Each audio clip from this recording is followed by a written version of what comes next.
Hi everyone, and welcome to the Back Nine. This is a really exciting day for me because in this episode, I get to discuss a new book, The Second Life of Tiger Woods, with its author, world-famous sports writer, Michael Bamberger. I'm going to give you a quick bio on Michael Bamberger so we can get right to our discussion. In 1986, Michael Bamberger started writing for the Philadelphia Inquirer. In 1995, he became a senior writer for 23 years with Sports Illustrated. He writes for Golf Magazine and Golf.com.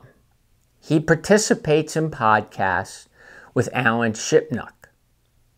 He is also a New York Times best-selling author. He has written 9 books, 7 of which having to do with golf. Now, in 1985, Michael Bamberger caddied on the PGA Tour for a couple pretty big names, but even more impressively, in 2 majors. The next year, in 1986, he wrote a book about it called The Green Road Home.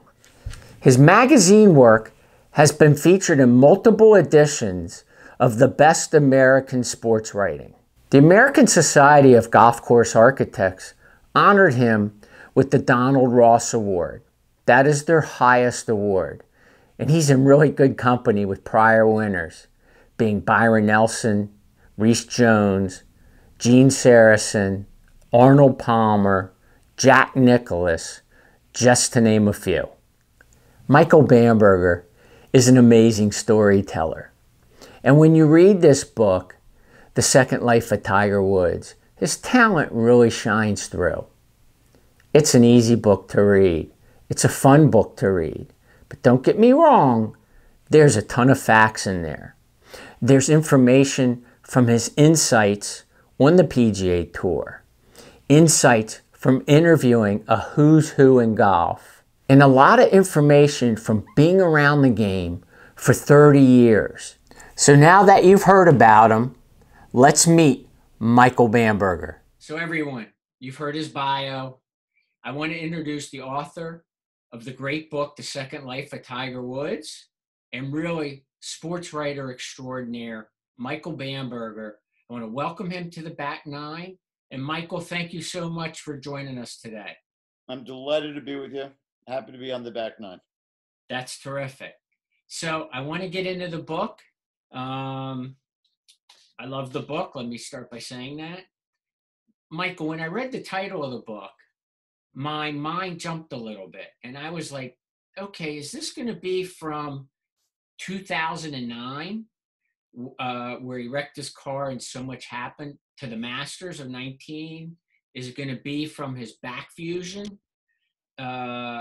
To everything that followed that, to his DUI, to the 2019 Masters. And then I was really pleased to read the book because you cover so much in this book. You get to those points, but the book covers so much about golf, other people in golf, the state of golf, everything. And we're not talking about, War and Peace. This is a normal sized book that you get a lot of information in, and the way you write it is like a storyteller. So it's really interesting to read.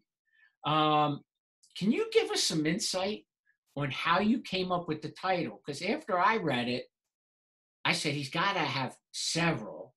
And then what did you want us to take away from the title that would entice us to buy the book?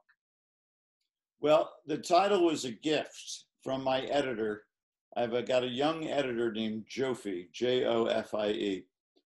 And Jofi started reading me when I wrote my first book, The Green Road Home, in 1986. And Jofi read that book as maybe a 12-year-old. He's about Tiger's age and a little younger. And Jofi came up with the title when we were talking about what this book was going to be about. And he also came up with the title for another book I wrote called The Swinger. And the thing about titles is they're really hard, but when you have a good one, you know it right away. And this is really this is an example of kismet when it comes to titles, because they've struggled with past titles, but this title captures exactly what I feel. I think, as just to go a little deeper on what you were just saying, Bruce, you wondered if it went back to 2009, 2010, when he ran over the hydrant with that car and his life started taking another dimension. And it doesn't. My definition of the second life for Tiger Woods is that it begins Memorial Day 2017, a roadside arrest, and the unbelievable journey he was on over the course of 23 months to go from where he was then to Butler Cabin with that green winner's jacket on. I get it. I mean, I have read the book, and that I get, and you get to that. But I think for the average reader, you cover so much. It's such a cool book to read. It's stuff I didn't know, and I like to think I follow golf. I mean, you really talk a little bit about Tiger as a child, kind of all the way up to now, covering different aspects, and then you get to that point, which is an incredible journey onto itself. Let me ask you a question. Tiger Woods, when he busted onto the scene, and you were already on top of this, when he won his first Masters, he was the first person of color to win it. He was young. He was already built kind of like an athlete, not as big as he had gotten. He won by 12 strokes. And it really, to me, came along at the perfect time, because I think golf was a little boring before that. Most of the characters from the past were gone. And here, you know, you had John Daly, who was kind of John Daly, but I think the excitement around him was so big because he was really the only character on the game at the time. And I think it was like the moons aligned when Tiger came along. And then I also think the other aspect is he looked like an athlete when he was playing. And prior greats sometimes didn't look like athletes. You know, he had a really powerful swing. So I think he brought a sense of physical fitness to the game as well, which has really carried on till now. And I think it has a lot to do with the audience growing a little bit and looking at golfers more like athletes instead of in the past where they kind of didn't resemble athletes. I hear you. I agree. Yeah, you didn't say one thing I disagree with, but Randy, you didn't say. I agree with everything that you said, but did you want me to comment on your observation? Yeah, I mean, am I accurate? Completely accurate. In the mid '90s, when Tiger got on the scene, you had three outstanding golfers, among others, but you had Greg Norman and Nick Faldo. You had Nick Price, Ernie Els, Vijay Singh, Davis Love, Phil Mickelson. So you had an interesting group of golfers. None of them was really breaking through to the public at large. Yeah, like Arnold had done, and like Bobby Jones had done, and like young Tom Morris had done. So you didn't have a breakthrough person. And what you just described, and I wouldn't edit a word of it, what you just described was the moment in which a breakthrough player arrived on the scene. Or as Phil Knight once told me, Phil Knight's the chairman and the founder of Nike, maybe not the chairman anymore, but certainly the founder of Nike. Golf had, in the emergence and the rise of Tiger Woods, its Jackie Robinson moment. Jackie Robinson is a name that's known to millions and millions of people across the world who don't know anything about baseball. Yeah. But they know that about Jackie Robinson's life example. I have made that comparison in the past. You didn't get that. You didn't get that with Nick Faldo, Greg Norman, or Ernie Els, or Davis Love, or even Vijay Singh, but you did get it with Tiger Woods in 1997. Yeah, I totally agree. And it was a moment for me I kind of lost interest before then, because to me, part of the interest was the characters. So seeing that fighting spirit and his old attitude, it really made me a golf fan again, to at least watch it. Yep. So you talk a little bit throughout the book in different parts about his parents, Earl and Ida, and somewhat of the role they played. And I kind of compare this question to when I look at the career of Mike Tyson. And you may think I'm crazy, but when Mike was being groomed and raised by Gus D'Amato, he was a very different fighter. And I think when Gus died, he was kind of left to the wolves and his career took a path. And when I think of what I hear you talking about, the role Earl had in Tiger's life from very early on up until his death in 2006, he seemed to play a major role. I assume that's correct. Very much so. So I guess I'm asking you a speculation question, which you might have been asked before, but it gets asked all the time when I talk about my friends. If Earl had lived 15 or 20 years more, do you think Tiger Woods' career on and off the course would have taken a different direction? Wow. You know something? I've never been asked that question before.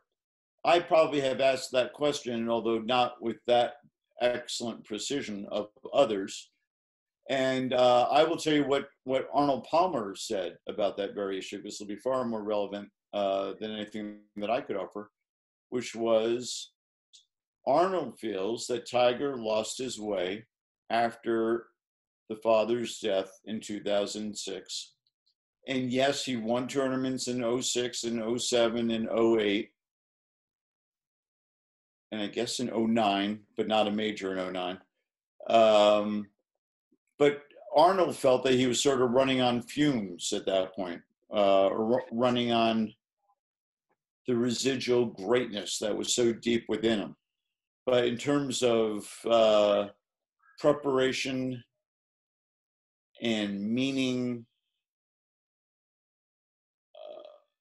I think something, if I understood Arnold correctly, and I'm pretty sure I did, something was lost after the father's death. And it took,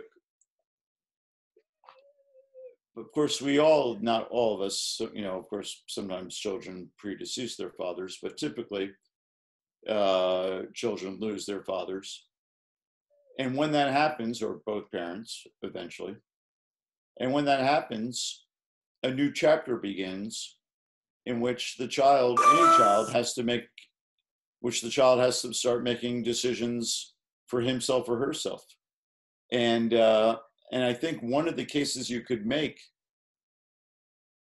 for Tiger is that he finally figured out who he is and who he wants to be by himself and for himself after the death of his father. Later. Yeah. I think it's a very relevant question and observation, Randy. Thank you. When Tiger crashed his car on November 27, 2009, and all that erupted after that, I mean, I think erupted's a mild word. He seemed to lose a lot very quickly. His wife, his family, sponsors, even some friends. Following this period, I've never seen the media more cruel, more jumping on someone, really attacking Tiger the way they did. It was like nothing I've ever seen before. And this came from everywhere. This came from sports networks, main news networks, all kinds of magazines. I mean, it was all over the place. Now, granted, other athletes before him had issues.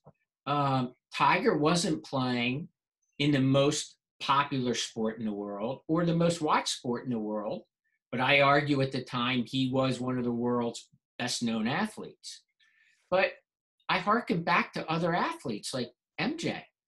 I mean, MJ had issues, infidelities, gambling, the media outcry, and the media attention around that was nowhere near what it was around Tiger. And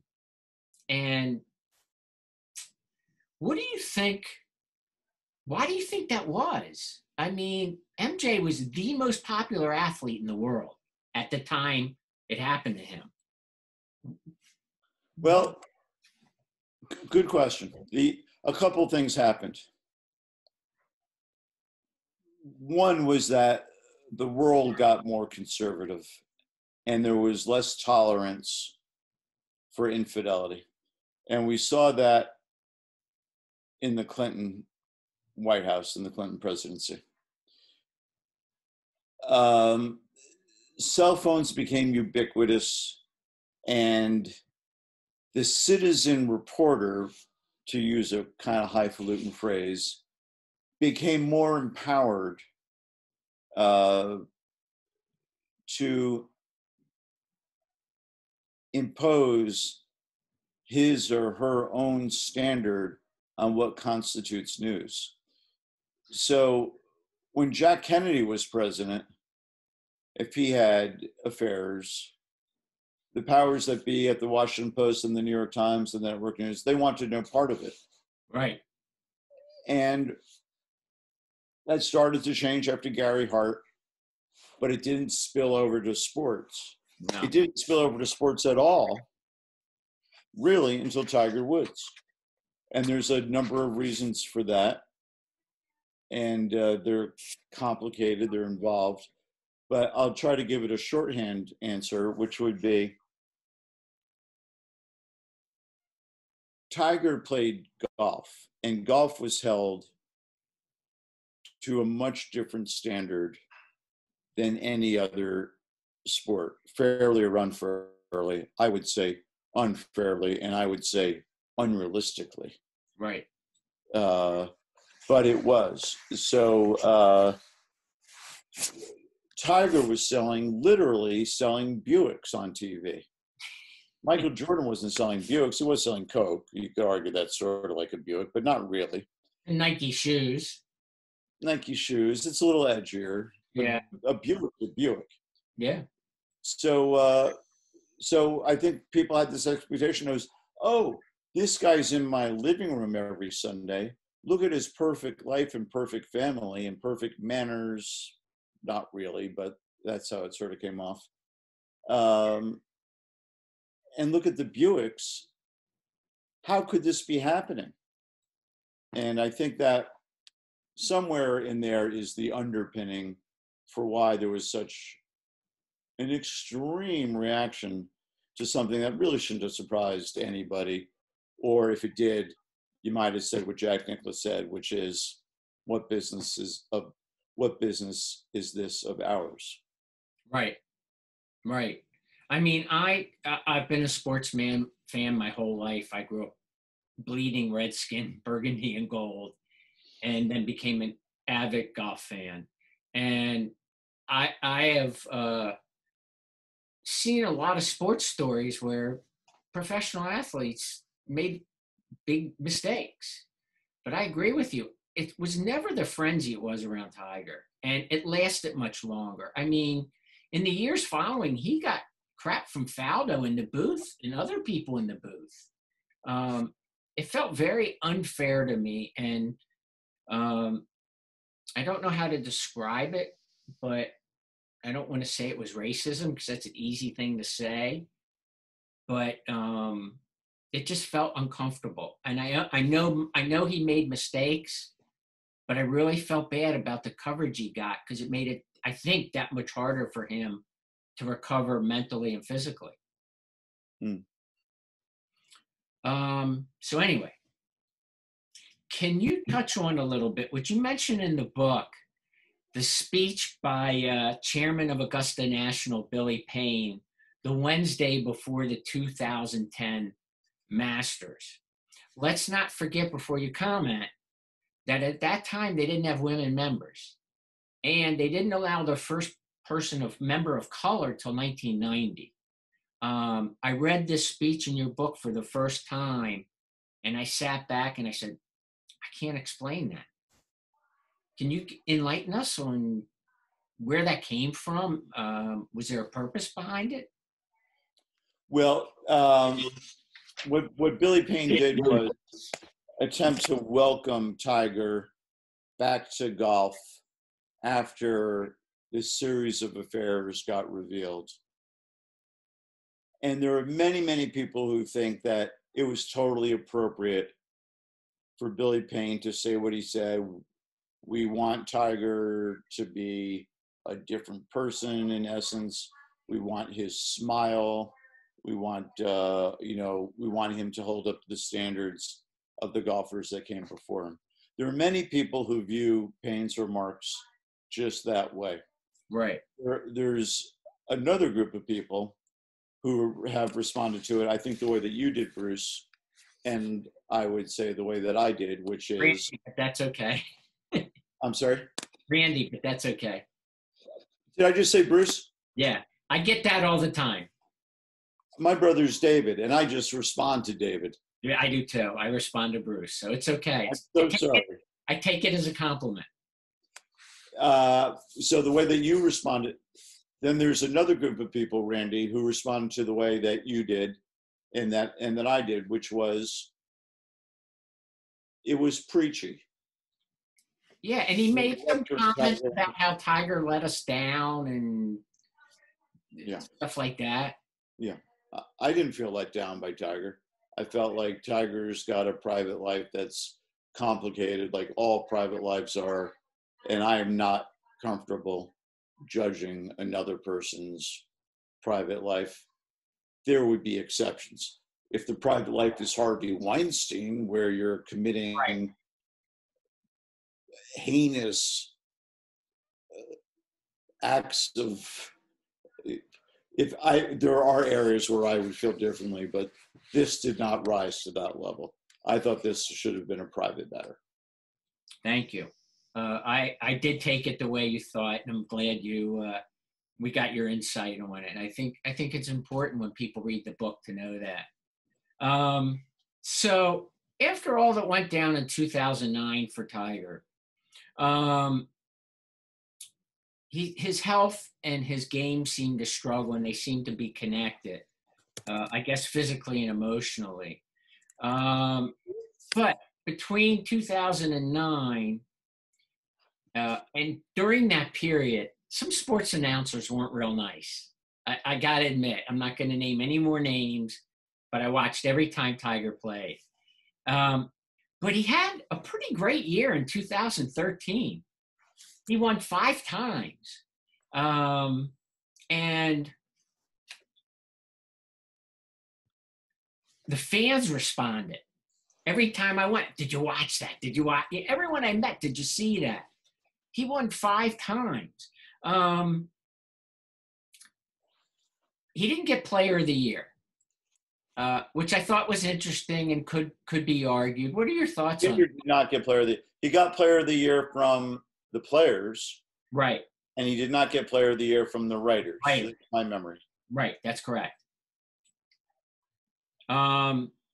Was the not award from the writers a type or sense of a bigger picture that had been going on since 2009? Was it a continuation, or it was just another not related? They thought someone else should have won it. Oh no, it was all these. Any election has an element of personality and popularity contest to it. Adam Scott, boy, I hope I'm getting my years correct here, but I think I am. Adam Scott, I believe, won the Writers Award. That's correct. The players, the PGA Tour players, said who had the best year in the PGA Tour, and they decided that Tiger Woods did. He won 5 times. Nobody else did. And a lot of the writers, or maybe I should just speak for myself, that would be much better, felt, well, he won 5 times. He had a great year, but he had a lot of rules problems as well. That's and true. I really don't. And Randy, I don't really want to get into them because they're too complicated. I explained them the best I could in the book. You did, and that's why I didn't ask you about him. But he did it. But I think it's relevant for this part of the conversation because really, I didn't think he played in 2013 with this. So the spirit and of treating the rules like they're sacred that is the underlying value of all serious competitive golf. So for that reason, I know my own vote was for, definitely not for Tiger, and very likely for Adam Scott. So that might explain to some degree the divide between the two. I'm glad you But the brought play that was up. very, I'm sorry. I'm glad you brought it up because it helps me put my hands around why I didn't win, Yeah. and probably other readers. Other readers and other voters would probably, I would be surprised if I'm the only voter who felt that way. I would say it would be impossible. Okay, but yeah, I think it's interesting to add that on top of his performance, and I did read that in the book, and I had a hard time connecting the two. So you just connected it for me. It was great. Okay. It was great. Moving on to a little bit different topic. I believe that great athletes at the top of their game have to be somewhat narcissistic.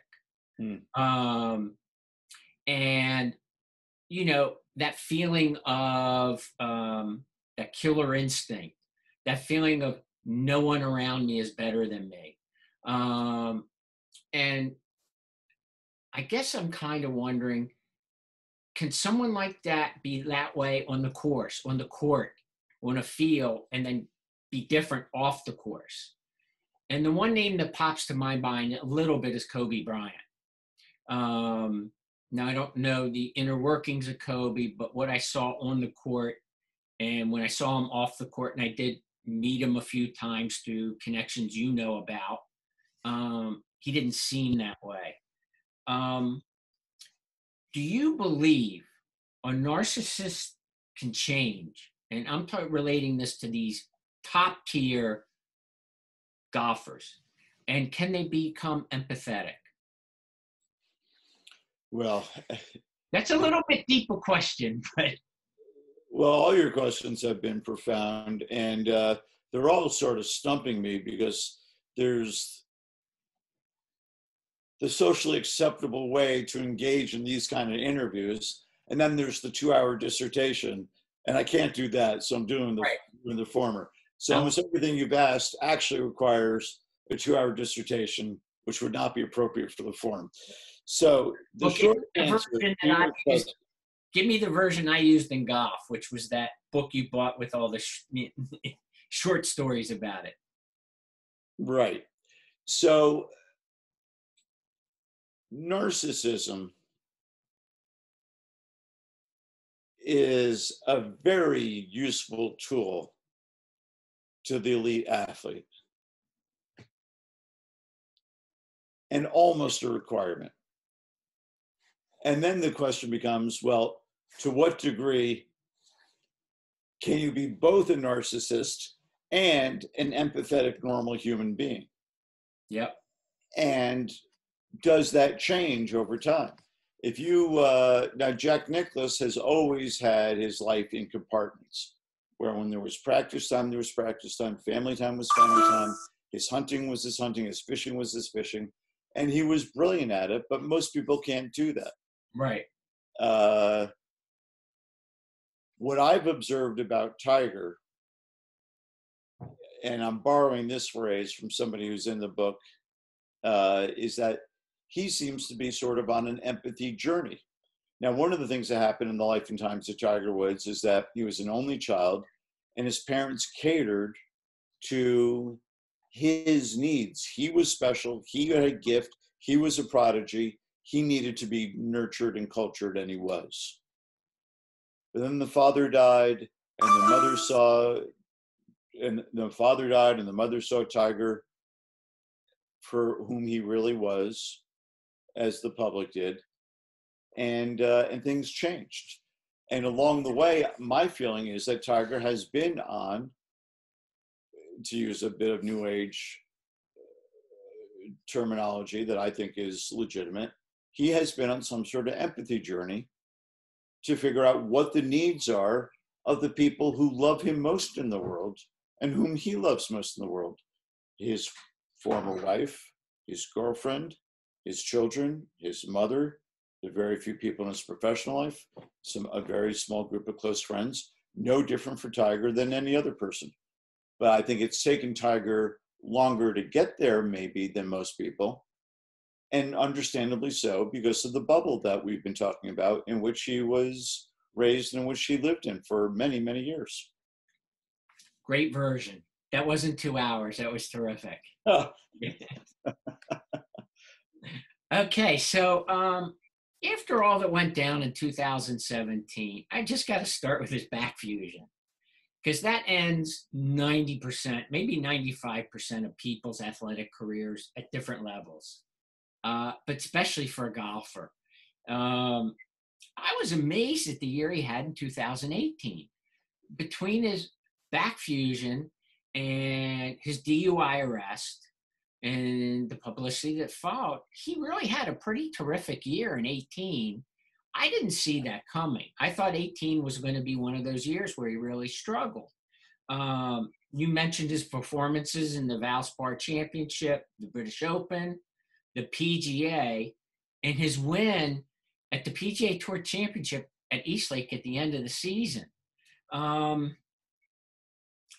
you see this coming? Did you have any idea that he was going to go through what he went through? And then it wasn't a year, it was months after that where he started performing at this level again. You know, I would say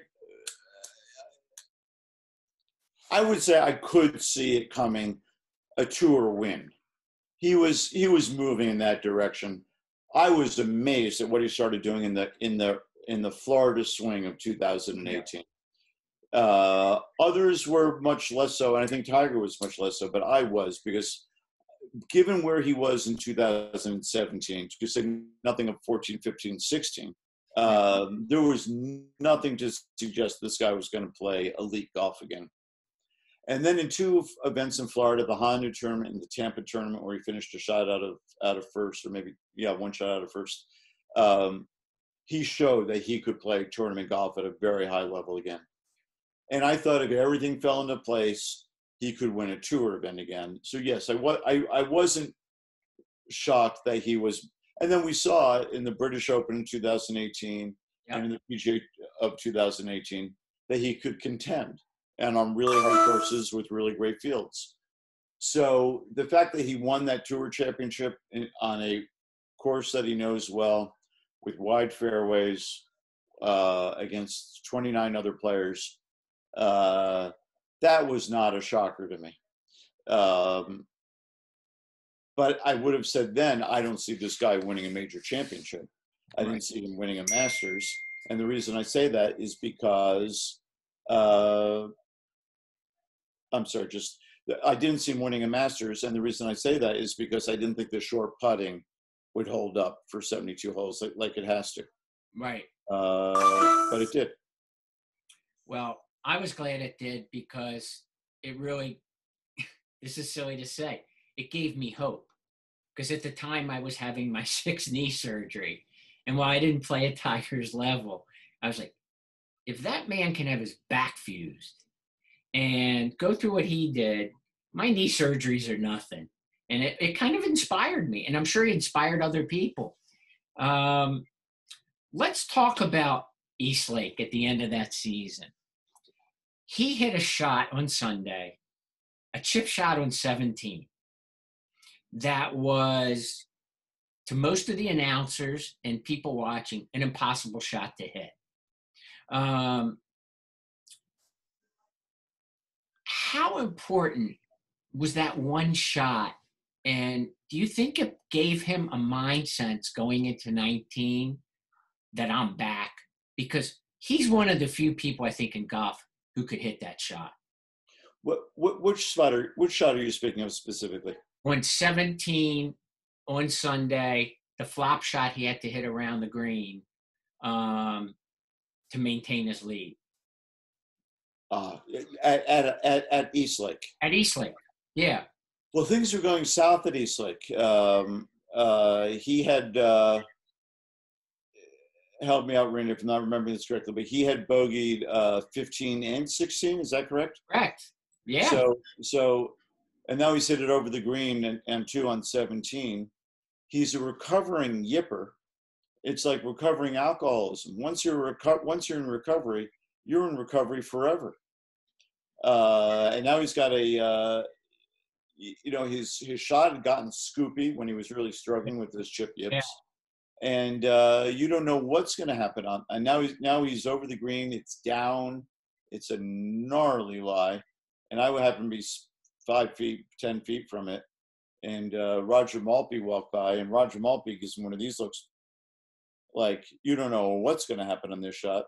Right. And then because he's Tiger Woods and he rises to the occasions, he hit the most beautiful shot you ever saw. And then he still had a 3-footer, and I'm a yipper, so I'm nervous over anybody who's looking at a 3-footer. And he knocked that dead center in the hole. And then he had a 2-shot lead going 18, and he could handle it. But that was I focused on that shot in the in writing the book because that showed that he could dig deep and be Tiger Woods when he needed to be Tiger Woods. And people say this all the time, but that doesn't make it true. It's like riding a bike. I know how to close. Those it's are not like riding a bike. It's been a long time since golf. Yeah. Those aren't people that play golf that say that. And Right. That might be like riding a bike in the Olympics, that shot, because that was one of the most amazing chip shots I've ever seen, considering the two prior holes. Yep. And the fact that he had to get up and down. And I really felt like at the time, going through his mind, and then he went on to win, is that was a Tiger Woods shot that I would have made 10 years ago or 15. I'm kind of back and maybe set the president mentally, psychologically for the following year. Yep. Even though he did win his 82nd at the end of that year. Yep. I think that's right. I think the overall effect of Eastlake was these are the best players in the world playing for an enormous sum of money under a lot of pressure. And I beat them. That's what I do. That's what I do when I play my best. If I play my best, if I can win this event, I can win any event. So it all comes down to skill set, ultimately. But there's got to be something supporting the skill set, which is self-belief and experience, and you're pointing in your head. Absolutely. I'd love you to touch on, you did in the book, and I found it a little emotional because I didn't know anything about this. The speech he made at the 2018 Writers' Dinner, where he won the Ben Hogan Award. First of all, you talked about the speech, which really touched me. But what did that speech at that moment tell you about Tiger at this point in time, both on the course, because I think that speech was a big statement about him off the course? Well, what happens is every year the Golf Writers Association of America gives an award named after Hogan to honor somebody who's come over some sort of disability to still be active in the game. And because of Tiger Woods' play in 2018, 2019, 5 days before he won the 2019 Masters, he received that award. And Tiger's been great about showing up for that dinner every year and speaking. And he's not the best public speaker in the world, but he can be a very good public speaker. Yeah.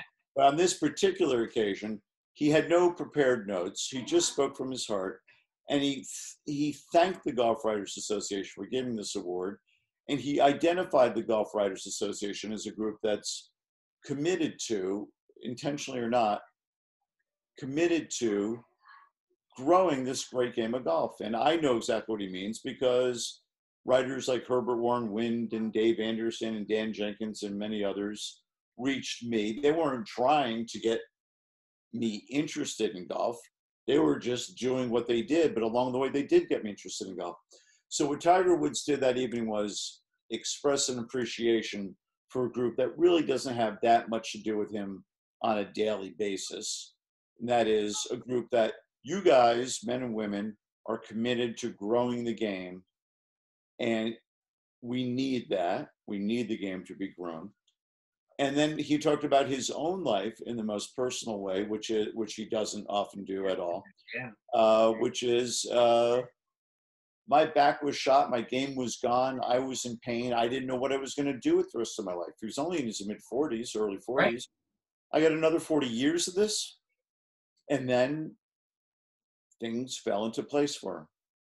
And that journey, you know, the candor with which he spoke about that, it wouldn't be remarkable from another person, because this is an age when people talk so easily about themselves. Right. But Tiger's not one of those people who speaks so easily about himself. So it was remarkable. So did that speech speak to you that Tiger was on that evolution of getting more empathetic, more serious, and more conscious of who he is off the course? It showed that he had a overall awareness of who he is, what's important to him, how we view him. And we saw it at East Lake, and then we saw it 5 days later when he won the Masters, that we were all sort of in this together. And that's a beautiful way, to my mind, really the only way to go through life. Lone wolf thing, which had been such a fundamental part of who Tiger is, that was just going to be less part of him than it had been. When I read the book, I was really kind of walked away from that part of the book feeling really good about him. Yeah. And the person he was becoming.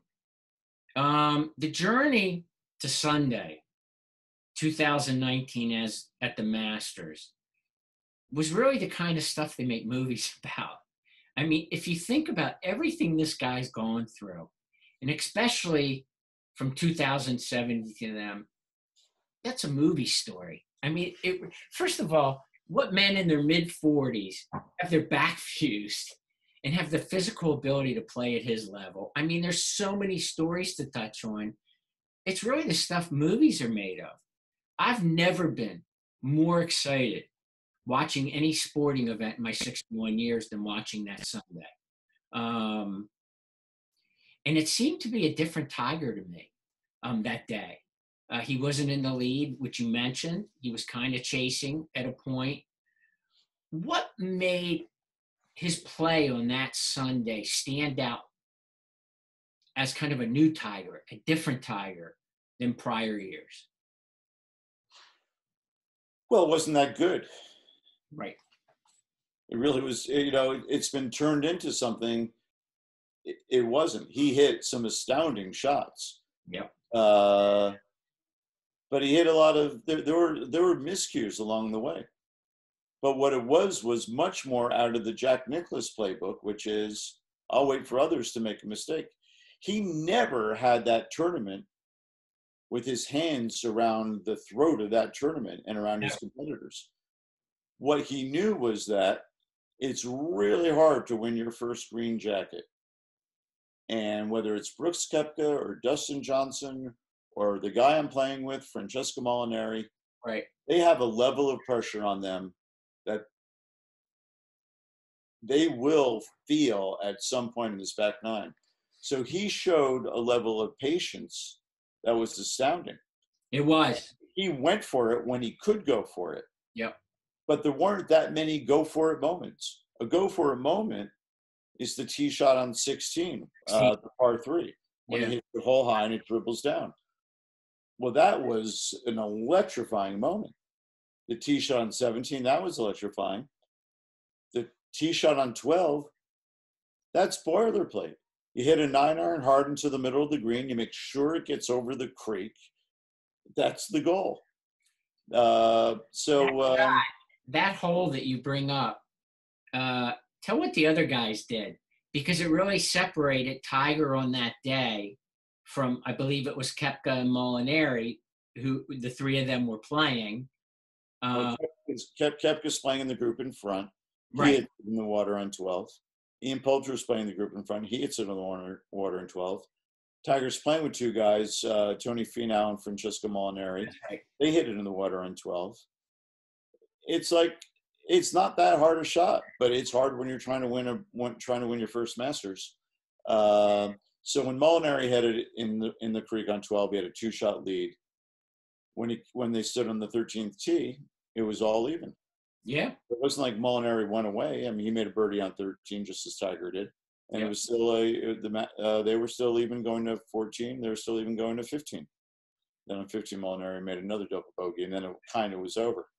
But the short answer to your question was, this is a different Tiger Woods because he played with enormous reservoirs of patience and awareness that somebody else, he might need some help from somebody else, and he did. And I don't think we saw that a lot from him in the past. I mean, he was usually being chased. He was always being chased. And this was... He always won from the lead. This was a really rare glimpse into a more mature, playing with his head. Okay, I'm just aiming for the easiest part of the green on that par 3. Yeah, well, there's no easy part to that green.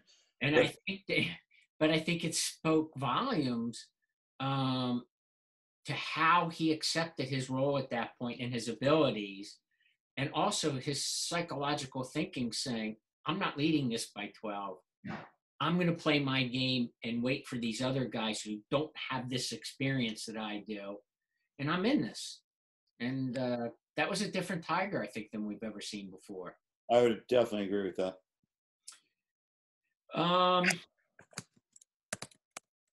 I gotta ask, I've watched a lot of golf over the years, as you have, and I've seen players win tournaments. And some of them are emotional. People are happy for them to win their first. And there's a big crowd when they walk in to sign their scorecard. I was surprised when I saw it, how few people were there to greet Tiger. Is that my imagination? How many people there? Yeah. Yep. Is that my imagination? Were there more people there than I thought? Or what do you think? I've never seen anything like it. It was like a parade when he. Well, are you speaking of the crowd that was gathered there, or are you talking about the former champions that were waiting? I'm talking about the pros, the guys that play on the tour. I remember Ricky Fowler, one tournament that he won. There were like 20 guys there waiting to high five him and hug him. I didn't see that when Tiger won the Masters. The pros that tend to wait and congratulate you and shake your hand, either walking in or out of the scorer's tent. There seemed to be very few people there, pros, not fans or family. I'd never seen any response like that. If any tournament was going to have it, would probably be the Masters, and that was kind of an odd one because it ended early. But everyone loves being part of history, and even Molinari said that to me when he was. I asked him, what was he thinking? Months later, I said, "What were you thinking when 18?" And he said, "Later you realize that you're part of history, but at the moment you're just pissed." But anyway, no, you're absolutely right. I've never seen that before. When you finish the book, it's done, it's ready for publication. What's the one big takeaway? Or is there one that you would want the readers to get out of this? I know what mine is. What is yours? So mine is the journey of a guy who, to most people, think have it great. He's rich, he's famous. Some people may look at it as he has women, and he's arguably in the top 2 greatest players, maybe 3 to play the game. And I look at his career from early on all the way to the Masters, actually to the end of that year, winning his 82nd. And my takeaway from the book was, it wasn't that great. Off the course, it really wasn't that great. And it made me more impressed with him as an athlete. And toward the end, I got more impressed with him as a person.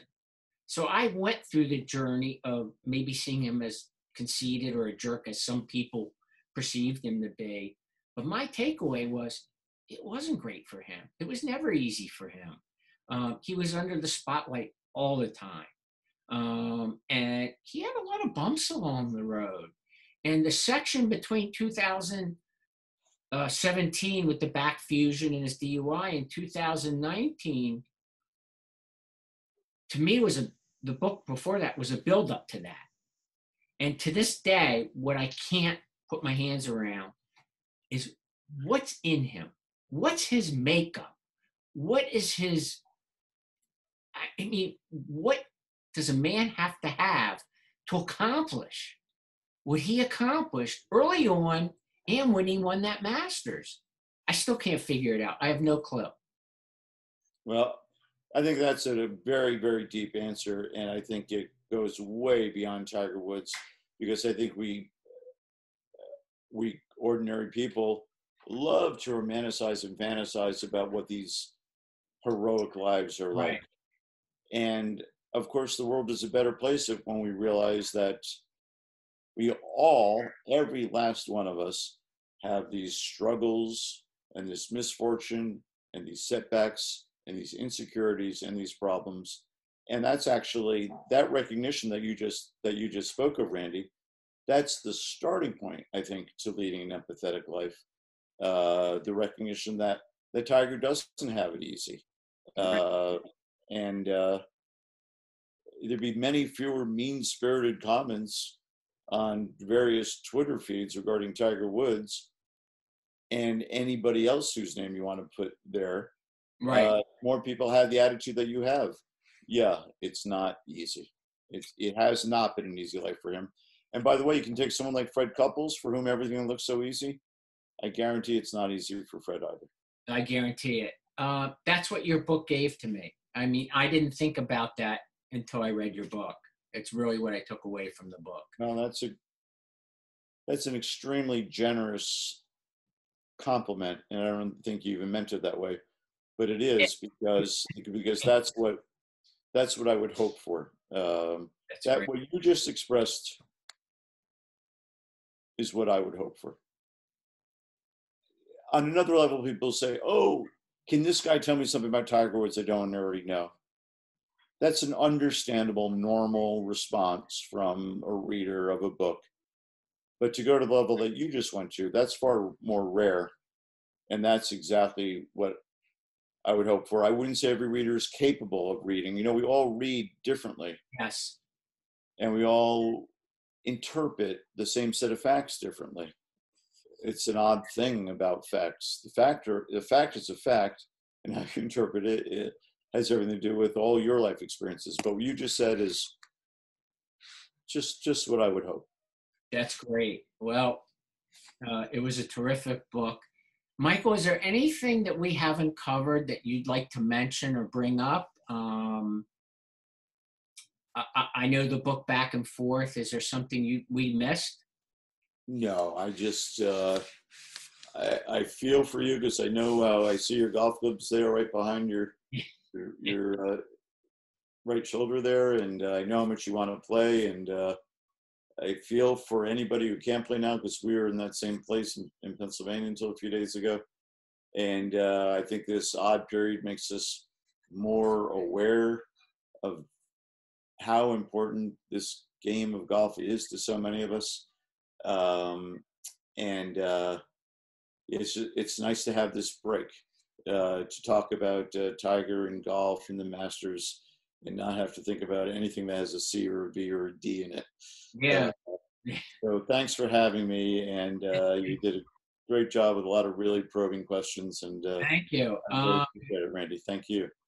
Well, Michael, this has been great. I wish we could have met in person and done this in person. I'm glad we did this on Zoom.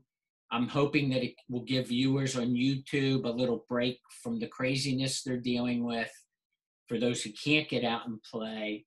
And I hope it really inspires people to read the book. I'm not a huge book reader. I've read a couple of your other books, so it has to be on a topic that I like. But I really think this book is not only a great distraction for people right now, but provides a ton of information I didn't know about, and I thought I knew a lot about Tiger. So thank you very much for doing this, and the best of luck with the book, and hopefully we'll speak again soon. That's great. Thank you very much for having me. I want to thank Michael Bamberger for joining me on the back nine. I really enjoyed doing this, and I hope you enjoyed watching it. If this is the kind of content you'd like to see on the back nine, please comment below. I'd love some ideas for people to interview. If you have any other questions for Michael about his book, leave the comments below, and I'll do my best to get back to you. I hope when this whole COVID-19 thing is straightened out, I can get back to interviewing people in person like I did with Club Fitter Nick. But until then, I'll use Zoom and hopefully be able to provide you with valuable content like this interview with Michael. So, I hope you enjoyed the video. If you did, please like it. Please subscribe, and please hit that notification bell so you'll know when my next episode is up. Now, when we can all get back to playing on the golf course and having fun, we can then think about hitting them straight.